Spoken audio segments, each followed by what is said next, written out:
فرمایا ہے، اور ان کا رستہ نہ چلا غیر المغضوب علیہم ولا الضالین، جن پر تو نے غضب فرمایا یا جو بھٹک گئے۔ اللہ اکبر۔ اس طرح چند صورتیں تو یاد کر لو، اور پھر سنیو ہمارے یہاں تو ترجمہ قرآن کنز الایمان موجود ہے، کتنا خوبصورت ترجمہ ہے ہمارے امام نے، کنز الایمان، ایمان کے خزانے کے نام پہ قرآن کا صحیح ترین ترجمہ ہمیں عطا فرمایا ہے۔ چند صورتیں تو یاد کر لو، ان کے ترجمے تو یاد کر لو۔ سبحان ربی العظیم کہو گے، سب سے بڑا ہے میرا رب۔ سبحان ربی العالی، سب سے اعلیٰ ہے میرا رب۔ سمیع اللہ لمن حمدہ، جس نے اللہ کی تعریف کی اللہ نے اس کی حمد سن لی۔ ذرا سوچو تو صحیح، ترجمے یاد کرو، لذتیں بڑھ جائے گی، نماز کا لطف بڑھ جائے گا۔ یوں ہی تھوڑی سیدہ فاطمہ الزہرا ایک سجدے میں پوری رات گزار دیتی ہے، اور جب صبح ہوتی ہے تو حسرت سے کہتی ہے مولا تو نے رات اتنی چھوٹی بنائی کہ تیرے نبی کی بیٹی فاطمہ دل کھول کے سجدہ بھی نہ کر سکی۔ ابتدا میں ترجمے میں ڈوبے رہو گے، اور جب ترجمے میں دل لگنے لگے گا تو پھر حجابات اٹھیں گے اور پھر جلووں کا مشاہدہ کرایا جائے گا۔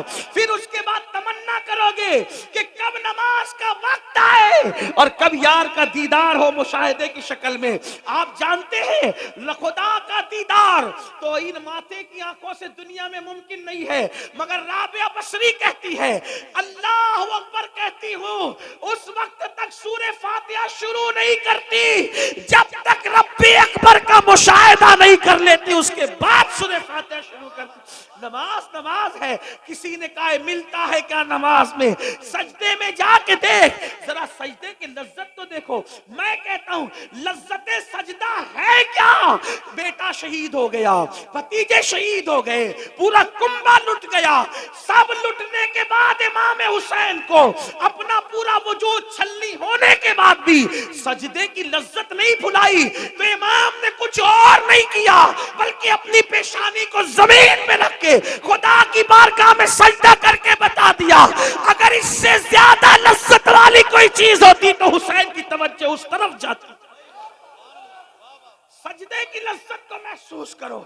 ارے نادان، سجدہ وہ ہے کہ جب کوئی بندہ سجدہ کرتا ہے، میرے آقا فرماتے ہیں جب بندہ سجدہ کرتا ہے تو خدا اور بندے کے درمیان کے جتنے پردے ہیں سارے پردے اٹھا دیے جاتے ہیں، بندہ سب سے زیادہ قریب حالت سجدہ میں ہوتا ہے۔ اللہ اکبر۔ تو عرض یہ کر رہا تھا ہمارے امام اعظم ابو حنیفہ نے نماز شروع کی اور نماز میں سورہ زلزال پڑھی، اور اس میں کیا ہے اذا زلزلت الارض زلزالہ، جب قیامت آئے گی زمین پہ زلزلے آئیں گے۔ ابھی یہ جو زلزلے ہیں نا یہ اس کے جھٹکے آتے ہیں، اصل زلزلے تو قیامت کے ٹائم ہے، زلزلے آئیں۔ وَأَخْرَجَتِ الْأَرْضُ أَثْقَالَهَا، اپنے سارے سیال مادے اور نیچے کا خزانہ زمین اوپر انڈیل دے گی۔ یومئذ تحدث اخبارها، زمین کے اوپر انسان نے جو جو کام کیے تھے وہ سارے کاموں کی خبر زمین دے گی۔ سی سی ٹی وی کیمرے کی زد میں ہو تو بڑے محتاط ہوتے ہو، ناک بھی صاف نہیں کرتے کیونکہ سی سی ٹی وی کیمرے میں بیٹھے ہیں نا، اور اللہ دیکھ رہا ہے تو زمین کے جس ٹکڑے پہ کچھ کرو گے زمین سب اللہ کو خبر دے گی، حالانکہ وہ خود علیم و خبیر ہے، لیکن زمین بھی گواہ ہے۔ زمین، میرے آقا علیہ السلام نے فرمایا زمین تمہاری ماں کی مثل ہے، صاحب روح البیان لکھتے ہیں اس کو، زمین تمہاری ماں کی مثل ہے، اور تم جو کرتے ہو وہ اس پہ گواہ ہوتی ہے، جو کرتے ہو۔ زمین کے جس ٹکڑے پہ جھوٹ بولا، سچ بولا، اچھا کیا، برا کیا، اسی لیے تو جو سجدہ کرتے ہیں نا زمین پہ، جب وہ مر جاتے ہیں تو زمین ان کے لیے روتی ہے کہ مجھ پہ سجدہ کرنے والا چلا گیا، اور زمین کے جس جس ٹکڑے پہ تم نے سجدہ کیا ہوگا وہ زمین کا ہر ٹکڑا اللہ کی بارگاہ میں گواہی دے گا کہ اس نے مجھ پہ سجدہ کیا۔ تو سجدہ کیا تو وہ بھی گواہی دے گا، جوا کھیلا وہاں بیٹھ کے تو وہ بھی گواہی دے گا، زنا کیا تو وہ بھی گواہی دے گا، گانے سنے تو وہ بھی گواہی دے گا، غزل سنی تو بھی گواہی۔ اس لیے ذرا محتاط رہو، محتاط۔ لوگ کہتے ہیں زمین میری، زمین میری، زمین۔ آپ کو بتاؤں حیرت ہوگی، دو بھائی لڑ رہے ہیں، بہت لڑائی ہوتی ہے زمین پر، دو بھائی لڑ رہے ہیں، کہتے ہیں زمین میری، زمین میری۔ ایک بزرگ وہاں تشریف لائے، کہا حضرت بتانا کہ میری ہے کہ اس کی ہے؟ تو فرمایا کہ زمین مجھ سے کچھ کہہ رہی ہے۔ کیا کہہ رہی ہے؟ اور زمین کہتی ہے میں یہ دونوں کی نہیں ہوں، یہ دونوں تو میرے ہیں، کیونکہ مریں گے تو یہ میرے سینے میں آئیں گے نا، میں ان کی نہیں ہوں، یہ میرے ہیں، یہ میرے اندر آنے والے اس لیے میرے ہیں، اور پھر وہاں جو دباؤں گی تو مزہ چکیں گے۔ ہاں تو پھر یہاں نماز کی فرصت نہیں، نرم نرم گدوں پہ زنا کی فلمیں دیکھتے ہو نا، جب کور دبائے گی تو پسلیاں باہر آئے، یہاں مزے کر لو، یہ 4 دن کی عیش کر لو، اخبار پڑھنے فرصت ہے، قرآن پڑھنے فرصت نہیں، اخبار پڑھنے فرصت ہے، قرآن پڑھنے فرصت نہیں ہے، فیس بک پہ بیٹھنے فرصت ہے، نماز پڑھنے فرصت نہیں۔ آئے گا ایک دن، وہ دن آئے گا، اور بہت دیر نہیں ہے، موت کی تلوار سروں پہ لٹک رہی۔ ایک میرے دوست نے مجھے کلپ بھیجی، ایک شخص ناشتے ناشتے مر گیا، بہت چل رہی ہے، مجھے اس وقت قاری رضی اللہ علیہ رحمہ یاد آ گئے، رضی اللہ پوری زندگی نبی کی شان بیان کرتے رہے، تو وما علینا الا البلاغ پر دنیا سے گئے۔ ہاں تو ہر وقت اچھا ہی کام کرو، پتہ نہیں کب جانے کا وقت ہے۔ تو بات طویل ہو رہی ہے، میں اس کو شارٹ کرتا ہوں۔ ڈرو اللہ سے۔ امام اعظم تلاوت کر رہے سورہ زلزال کی، اور زلزال پڑھتے پڑھتے رو پڑے، اور اتنا روئے کہ داڑھی بھیگ گئی۔ عشاء کی نماز پوری ہوئی، لوگ مسجد سے جانے لگے، جب سب چلے گئے تو امام اعظم آخری آیت کو یاد کر کے اب روتے ہیں۔ اس سورت کا اینڈ ہے فَمَن يَعْمَلْ مِثْقَالَ ذَرَّةٍ خَيْرًا يَرَهُ وَمَن يَعْمَلْ مِثْقَالَ ذَرَّةٍ شَرًّا يَرَهُ۔ تھوڑی علماء کی توجہ چاہتا ہوں، دعا لینے کے لیے اس کو تھوڑا سمجھانے کی کوشش کریں، غلطی کریں گے تو ہمارے اساتذہ علماء یہاں موجود ہیں۔ قرآن نے یہ نہیں کہا کہ تم نے جو نیکی کی ہوگی ہم اس کا صلہ دے دیں گے، یا برائی کی ہوگی تو اس کا صلہ دے دیں گے۔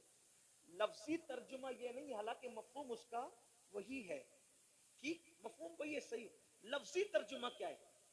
فَمَن يَعْمَلْ مِثْقَالَ ذَرَّةٍ خَيْرًا یرا، کیا ذرے برابر تم نے نیکی کی ہوگی ہم تمہیں وہ دکھائیں گے۔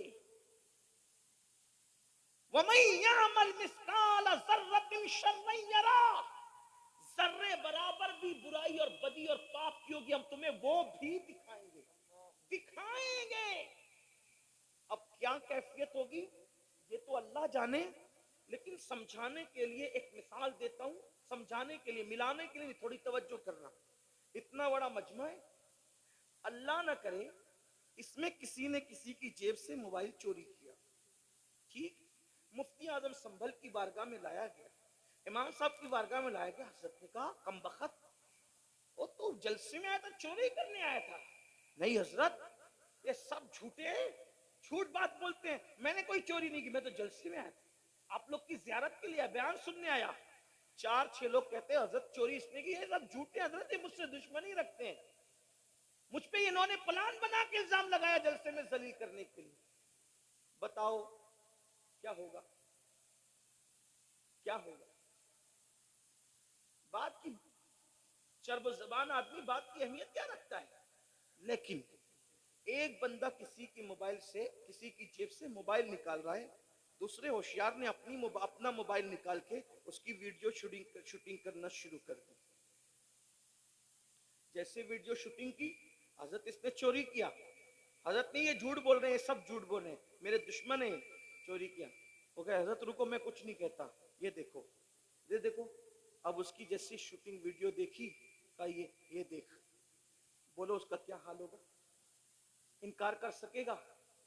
بلا تمثیل، بلا تمثیل، بلا تمثیل، ملانے کے لیے، سمجھانے کے لیے، جو کچھ اچھا برا کر رہے ہو قدرت کے کیمرے میں سب قید ہو رہا ہے، اور اللہ بتائے گا یہ دیکھ، وہ جو سوال ہوگا نا کیا کیا کیا تھا، بتائے گا یہ دیکھ، یہ دیکھ، اللہ اکبر، استغفر اللہ، اپنے زنا کا کیا ہوا منظر جب وہاں دکھایا جائے گا تو کیا، اپنی پی ہوئی شراب کا منظر، اپنی کی ہوئی چوری کا منظر،